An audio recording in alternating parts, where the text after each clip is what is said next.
Hello বন্ধুরা, তোমরা কেমন আছো? আশা করি খুব ভালো আছো। আমি খুব ভালো আছি। আজকে দেখো অন্যরকম একটি রেসিপি নিয়ে এসেছি। আজকে সম্পূর্ণ আলাদা রুটির রেসিপি। রুটির সাথে যে তরকারি লাগবে সেই রেসিপি আমি তোমাদের সাথে শেয়ার করতে চলেছি। রুটির সাথে নানা ধরনের তরকারি, ঘুগনি একরকমভাবে খেয়ে খেয়ে বোর হয়ে যাচ্ছি, তাই ভাবছি যে একটু অন্য রকমের রেসিপি তৈরি করি। তাই ভাবলাম আজকে আলু দিয়ে অন্যরকম একটি রেসিপি তৈরি করব, তাই তোমাদের সাথে আমি শেয়ার করতে চলেছি। দেখো, এই রেসিপিটা খেতে দুর্দান্ত লাগে, আর এই রেসিপিটা অতি অবশ্যই একবার বাড়িতে খেয়ে দেখবে বানিয়ে, আর আমাকে জানাতে ভুলবে না। আর ভালো লাগলে লাইক করে দেবে একটি, আর শেয়ার করে দেবে সবার সাথে। চলো বন্ধুরা, কীভাবে বানাবো দেখো। আমি কেটে নিয়েছি আলু ছোটো ছোটো করে, আর নিয়ে নিয়েছি দুটো ডিম। তোমরা পরিমাণ মতো ডিম নিতে পারো, আরও চাইলে আরও নিতে পারো। এখানে কালো জিরে ফোড়ন দেওয়ার জন্য এখানে পেঁয়াজ আর লঙ্কা, যেগুলো পেকে গেছে সেই লঙ্কাগুলো কাঁচাও দিতে পারো। গরমে পেকে যাচ্ছে তাই কেটে দিলাম ছোটো ছোটো করে। আর এখানে নিয়ে নিচ্ছি নুন, হলুদ, জিরে গুঁড়ো আর আদা, রসুন আদা পেস্ট। এই যে আদা, রসুন, কাঁচা লঙ্কা আর একটু সামান্য লঙ্কার গুঁড়ো, হলুদ, এই দিয়ে আমি রেসিপিটা বানাবো। দেখো, তোমরা আমার সাথে থাকো। দেখো বন্ধুরা, কড়াইয়ের মধ্যে আমি তেল দিয়ে দিয়েছি। এবারে তেলের মধ্যে আমি দিয়ে দেবো লঙ্কা আর পেঁয়াজ। লঙ্কা পেঁয়াজটা আমি কিছুক্ষণ ভেজে নেব।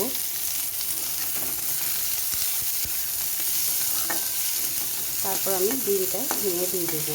এখন আমি কিছুক্ষণ আগে লঙ্কার পেঁয়াজটাকে একটু ভেজে নেব।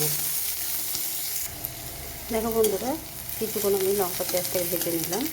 এরপর আমি দিয়ে দেবো দুটো ডিম। দেখো, ফাটিয়ে নিয়েছি বাটিতে। ডিম দুটো দিয়ে দিলাম, আর দিয়ে দেবো সামান্য পরিমাণে নুন আর হলুদ। দেখো বন্ধুরা, নুন আর হলুদ দিয়ে দিলাম। এবারে ডিমটাকে আমি খুব ভালোভাবে ভেজে নেব, ঝুরঝুরে টাইপের ঝুরঝুরে করে ভেজে নেব। আর এইভাবে তরকারিটা বানাবে, রুটি, পরোটা, লুচি সবাইকে দারুণ লাগে। আর একবার খেলে ভাববে যে বারে বারে বানাবো। অসাধারণ লাগে খেতে, দুর্দান্ত। না বানালে তোমরা বুঝতে পারবে না যে কীরকম টেস্ট হয় খেতে। দুটো রুটির জায়গায় 4টে রুটি খেয়ে নেবে এই রেসিপিটা থাকলে। একবার বানিয়ে দেখবে তোমরা। আমি ডিমটাকে ঝুরঝুরে করে ভালোভাবে ভেজে নিয়ে তুলে নেব। দেখো বন্ধুরা, আমি ডিমটা ভালো মতন ভেজে নিয়ে দেখো তুলে নিয়েছি। এবার আমি কড়াইয়ের মধ্যে তেল দিয়ে দিলাম, আর দিয়ে দিলাম কালো জিরে ফোড়ন। কালো জিরেটা একটু ভেজে নেব।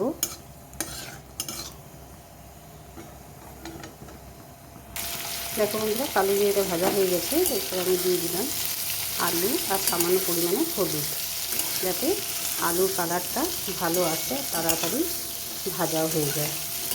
এবার আমি কিছুক্ষণ তেলের সাথে, কালো জিরের সাথে আমি নেড়ে চেড়ে নেব।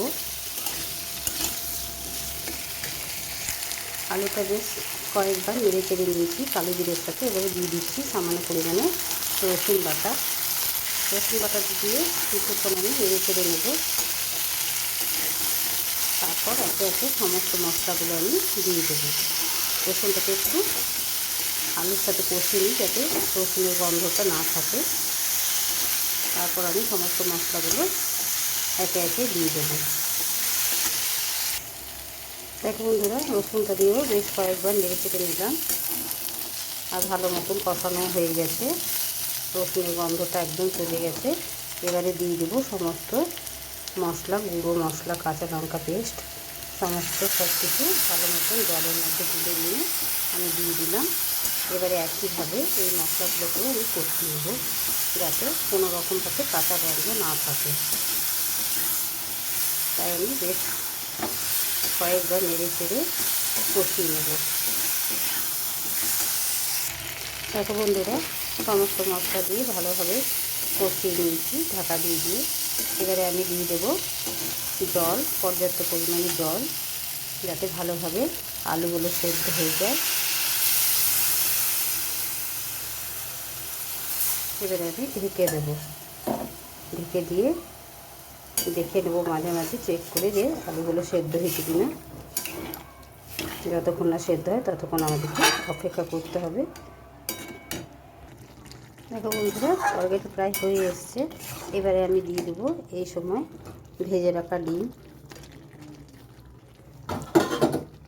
ডিমটা দিয়ে কিছুক্ষণ নেড়ে চেড়ে নিয়ে আরও সামান্য পরিমাণে জল দিয়ে দেবো। দেখো বন্ধুরা, সমস্ত ডিম দিয়ে বেশ কয়েকবার নেড়ে চেড়ে নিয়েছি। আরও কিছুক্ষণ ফুটিয়ে নেব। ফুটিয়ে নিয়ে একটু গরম মশলা দিয়ে আমি নামিয়ে নেব। এই রেসিপিটা রুটির সাথে খেয়ে দেখবে রাতে রুটি, পরোটা, লুচি দারুণ লাগে খেতে। একবার অতি অবশ্যই বানিয়ে খেয়ে দেখবে। এবারে আমি সামান্য পরিমাণে গরম মশলা দিয়ে দেবো। দেখো বন্ধুরা, এবারে খুব সামান্য পরিমাণে গরম মশলা দিয়ে দিলাম। এবারে রেসিপিটা কমপ্লিট হয়ে গেছে, নামিয়ে নেব। তারপর তোমাদের কাছে আবার ফিরে আসবো।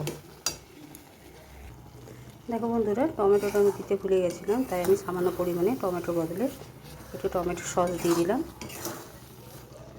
দিয়ে আমি আরও একটু কিছুক্ষণ নেড়ে চেড়ে নেব, দিয়ে আমি নামিয়ে নেব। টমেটোর পরিবর্তে তোমরা সসও ব্যবহার করতে পারো। এবারে আমি ঢেলে নিয়ে তোমাদের কাছে আবার ফিরে আসবো। দেখো বন্ধুরা, আলু আর ডিম দিয়ে সহজভাবে ঘরে থাকা উপকরণ দিয়ে দেখো রেসিপিটা আমার তৈরি হয়ে গেছে।